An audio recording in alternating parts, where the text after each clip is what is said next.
endeavor. I think it's a defining moment for our nation, quite frankly, that we approach homeland security from, in many respects, and basically the growth and development of this nation in a very humane way. I come from New York City, which is a gateway for many immigrants, many waves of immigrants over many generations, and certainly we have felt the impact of what I consider, quite frankly, a governmental problem.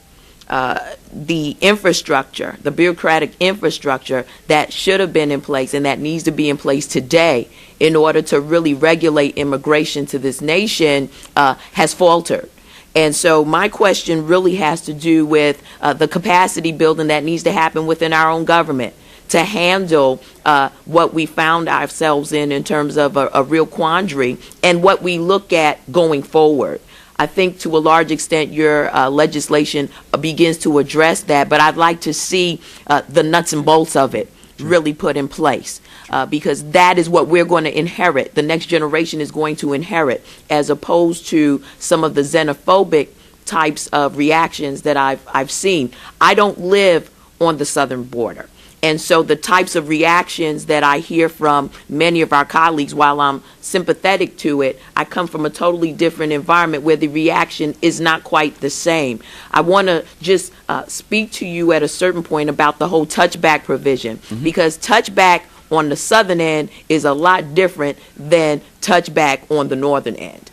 And there are a lot of folks who want to come into compliance with what we're talking about here, but touchback for them is a challenge, because the way that they got here was either as a visitor, as you said, or as a foreign student, as you've stated, and they came here legally, usually by airline and not by foot. And so just the whole idea of, well, you can maybe touch back in Canada or you can maybe touch back in Mexico. I don't know how those governments will feel about other folks from other nations touching back, or whether they would be in cooperation with us, regardless of where people come from, about the touchback provision. I think we need to take another look at that and try to fine-tune it to a certain degree to address the nuances of the variety of immigrants that we have coming to our nation, or who have come to this nation and are not in compliance with our laws. I want to thank you once again. Your work has been tremendous, and I look forward to working closer with you in terms of the fine-tuning. We got to deal with Homeland Security. That is a key piece to this. The bureaucracy of our federal government has to be dealt with. Thank you, Madam Chair. Thank you. Time has expired. Mr. Cuellar.